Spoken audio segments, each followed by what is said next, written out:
Oke, kita kembali lagi dengan pelajaran produk kreatif dan kewirausahaan. Ya, dimana kita masih akan melanjutkan sedikit dari bab 3. Ya, kemarin kan kalian sudah selesai mengikuti penilaian tengah semester ya. Nah, kan bab 3-nya kita belum sempat ulangan karena materinya ada sedikit lagi yang belum tersampaikan ya. Jadi ini menjadi penutup lah ya. Menjadi penutup dari bab 3 sebelum kalian ulangan untuk bab 3 minggu depan. Oke. Nah, jadi materinya ini tentang mengevaluasi kesesuaian hasil produk dengan rancangan ya. Nah, jadi yang akan kita bahas itu nanti di sini ada mencakup pengertian evaluasi, kemudian tujuan evaluasi, kemudian proses evaluasi itu apa saja, manfaatnya apa saja, kemudian komponen evaluasi, sampai melakukan pemeriksaan kelayakan produk ya. Nanti akan terbagi lagi menjadi kriterianya apa saja, dan menyangkut tentang standar operasional prosedur atau SOP ya. Nah, kita akan langsung saja mulai dari pengertiannya dulu ya. Nah, jadi di sini evaluasi adalah suatu proses yang sistematis dan berkelanjutan ya untuk menentukan kualitas dari suatu produk berdasarkan pertimbangan serta kriteria tertentu dalam rangka pembuatan keputusan ya. Itu disebut dengan evaluasi. Nah, di sini menurut pengertian bahasa ya, kata evaluasi itu berasal dari kata evaluation ya, evaluation dalam bahasa Inggris ya, yang berarti penilaian atau penaksiran. Nah, kemudian di sini ada menurut para tokoh ya. Yang pertama adalah menurut Wrightstone dan kawan-kawan ya pada tahun 1956. Nah, evaluasi adalah penaksiran terhadap pertumbuhan dan kemajuan ke arah tujuan atau nilai-nilai yang sudah ditetapkan. Ya, itu evaluasi menurut Wrightstone ya. Nah, kemudian di sini menurut Chabib Toha ya pada tahun 1996. Nah, evaluasi adalah kegiatan terencana untuk mengetahui keadaan suatu objek ya dengan menggunakan instrumen, dan hasilnya akan dibandingkan dengan tolak ukur untuk memperoleh yang namanya kesimpulan ya. Jadi tadi itu menurut Chabib Toha ya. Nah, wujud dari hasil evaluasi ini ya adalah sebuah rekomendasi dari evaluator untuk pengambil keputusan ya. Evaluator adalah orang yang melakukan evaluasi ya. Nah, kemudian ada 3 kemungkinan kebijakan yang dapat dilakukan berdasarkan hasil dalam pelaksanaan sebuah evaluasi ya. Jadi setelah melakukan sebuah evaluasi nanti akan ada 3 kemungkinan ya yang dapat dilakukan. Yang pertama adalah menghentikan produk ya. Nah, dijelaskan bahwa karena dipandang bahwa produk tersebut tidak ada manfaatnya ya, atau tidak dapat terlaksana sebagaimana yang diharapkan ya, maka itu langsung saja dilakukan yang namanya menghentikan produk ya. Nah, ataupun yang kedua adalah merevisi produk ya. Nah, jadi karena pelaksanaan produk itu menunjukkan bahwa segala sesuatu sudah berjalan sesuai dengan harapan dan memberikan hasil yang bermanfaat ya, maka itu perlu dilakukan yang namanya revisi produk ya. Nah, kemudian kemungkinan yang ketiga adalah menyebarluaskan produk ya. Nah, maksudnya adalah karena produk tersebut itu berhasil dengan baik ya, maka sangat baik jika produk tersebut itu disebarkan dalam area yang lebih luas ya. Nah, jadi itulah 3 kemungkinan yang diraih setelah melakukan yang namanya evaluasi ya, menghentikan produk, merevisi produk, serta menyebarluaskan produk ya. Nah, berikutnya kita akan membahas tentang tujuan evaluasi ya. tujuan evaluasi adalah untuk mengetahui pencapaian tujuan suatu hal atau program dengan langkah mengetahui keterlaksanaan kegiatan program. Ya. Nah, jadi dengan adanya evaluasi, seorang wirausaha itu dapat memutuskan apakah rencana yang sudah dibuat itu berjalan sesuai dengan rencana atau tidak. Ya. Nah, jadi apabila produk yang dihasilkan tidak sesuai, ya ternyata tidak sesuai dengan rancangan, maka perlu diambil langkah lebih lanjut untuk mengatasinya. Ya, maka itu dilakukan namanya evaluasi ya, atau revisi nantinya. Nah, proses evaluasi ya ada yang pertama yaitu menentukan apa yang akan dievaluasi, ya tentu saja. Kemudian lanjut yang berikutnya adalah merancang ya berupa desain dari kegiatan yang akan dievaluasi. Nah, baru dilakukan yang namanya pengumpulan data. Kemudian setelah datanya terkumpul, baru lakukan yang namanya pengolahan dan melakukan analisis data. Ya, baru hasil akhir ya kita melakukan yang namanya pelaporan hasil evaluasi. Ya. Nah, kemudian poin berikutnya di sini kita akan membahas tentang melakukan pemeriksaan kelayakan produk. Ya. Nah, di sini produk dikatakan baik apabila memenuhi standar operasional produk atau biasa yang disebut dengan SOP. Ya. Kita mulai dulu dari yang pertama. Ya, yang pertama ini tentang kriteria kelayakan produk. Ya. Nah, kelayakan produk adalah kriteria penentuan. Ya, kelayakan produk adalah kriteria penentuan apakah suatu produk baik untuk digunakan atau tidak. Ya, nah suatu produk itu diukur dengan 4 macam kelayakan.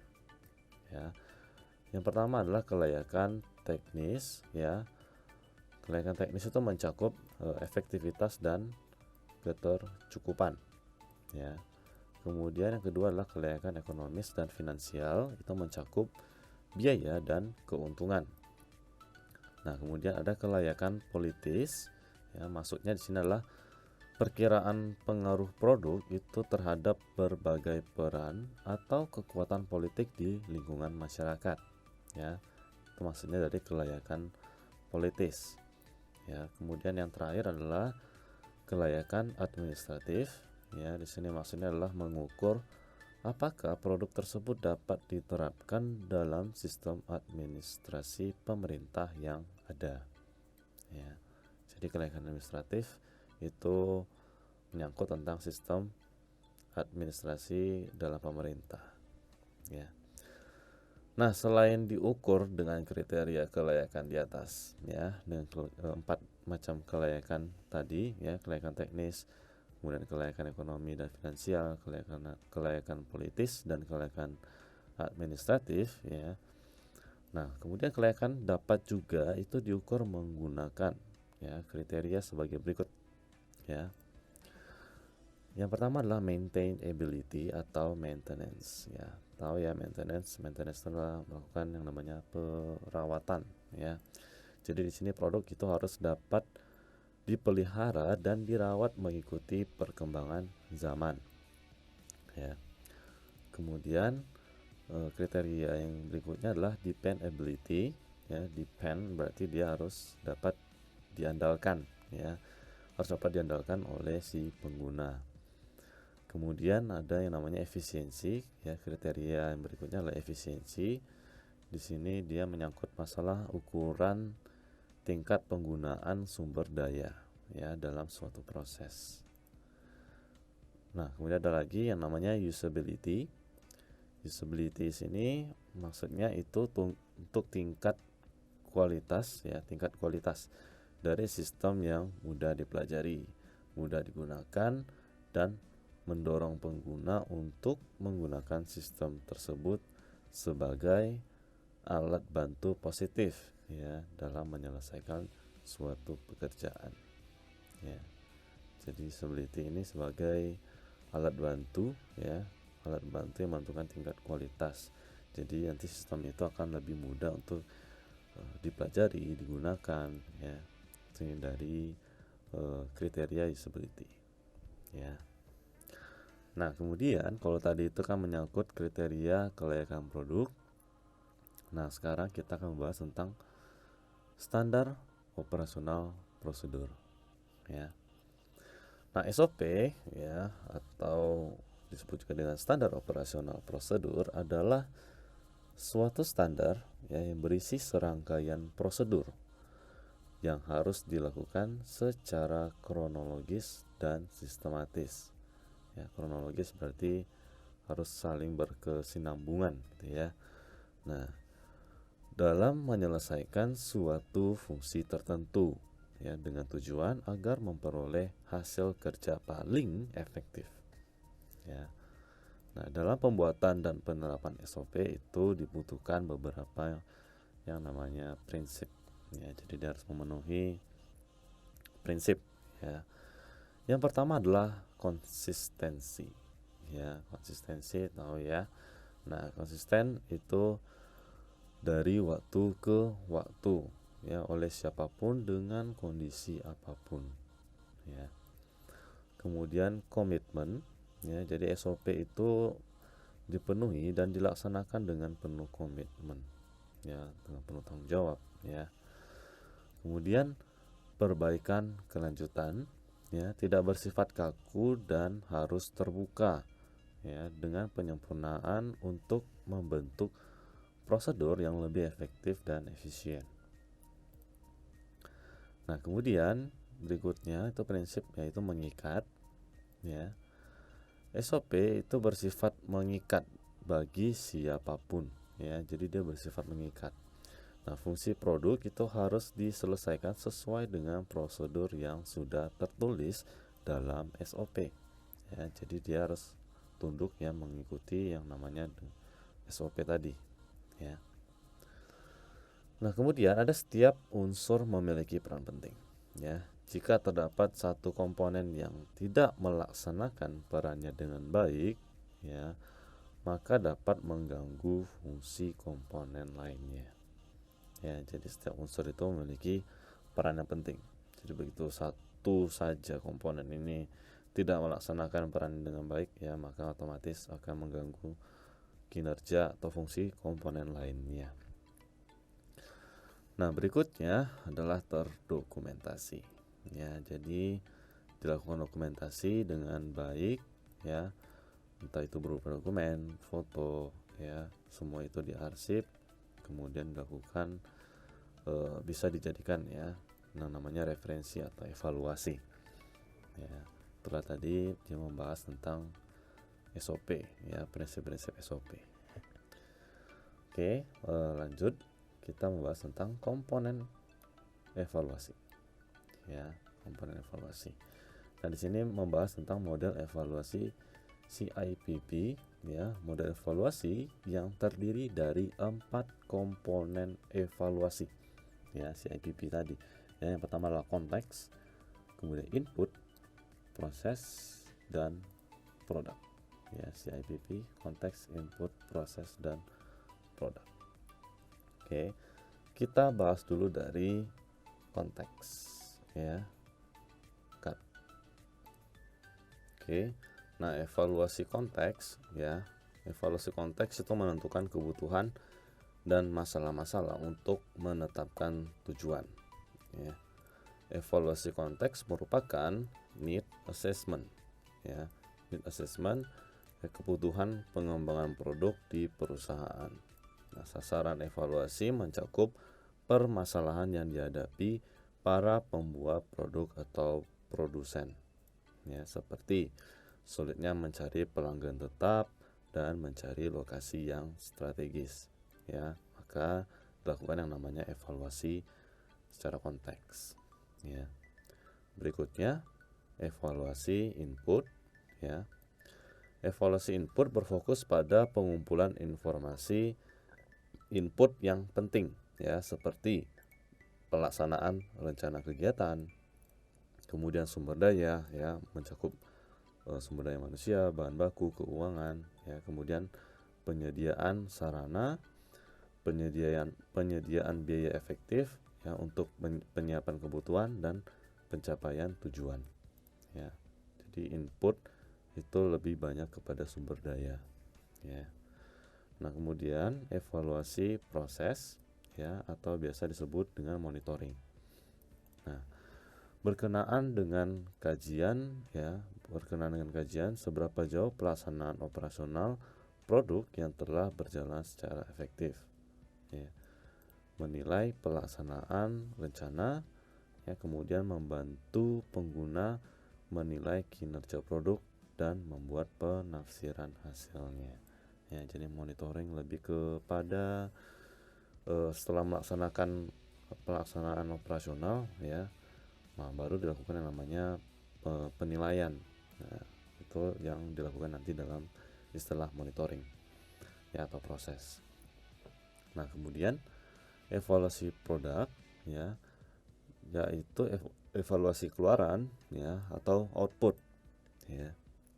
Kalau tadi evaluasi input, nah sekarang evaluasi output, ya, yang ada di dalam produk.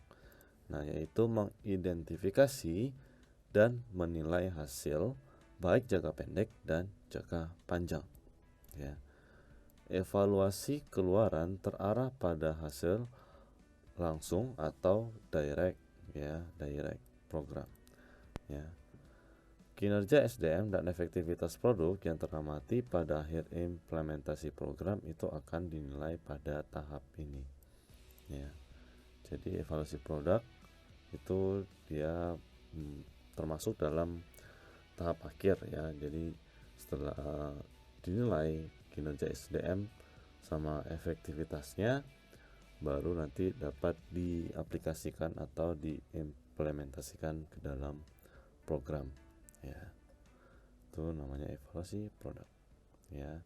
Jadi itulah evaluasi CIPP tadi, ya, yaitu konteks, ya, kemudian input, proses, dan produk. Nah, berikutnya adapun manfaat evaluasi, ya. Nah, di sini Brinkerhoff, ya, menambahkan dalam pelaksanaan evaluasi setidaknya itu ada 7 elemen yang harus dilakukan, ya. Yang pertama adalah fokus pada apa yang akan dievaluasi, ya, atau focusing the evaluation. Kemudian memiliki rancangan evaluasi, ya, atau designing the evaluation. Kemudian mengumpulkan informasi, ya, collecting information. Kemudian menganalisis dan menginterpretasikan informasi, ya, analyzing and interpretation, ya. Kemudian membuat laporan, ya, reporting information. Dan berikutnya adalah pengaturan atau pengelolaan evaluasi, ya, managing evaluation. Lalu yang terakhir adalah evaluasi untuk evaluasi, ya. Jadi evaluasi itu kalau sudah keluar hasilnya, dilihat lagi apakah ini akan dievaluasi kembali, ya. Jadi ada evaluasi untuk evaluasi, ya, atau yang disebut dengan evaluation, ya. Jadi inilah dia bahan materi, ya, tentang mengevaluasi kesesuaian hasil produk dengan rancangan, ya. Dan maka berakhir pula bab 3 kita, ya, tentang pengujian produk, dimana kalian akan melaksanakan ulangan bab 3 ini sendiri itu Senin depan. Oke, silakan dipelajari lebih lanjut. Jika ada pertanyaan, ya, silakan tanyakan di kolom komentar. Oke, sekian dan terima kasih.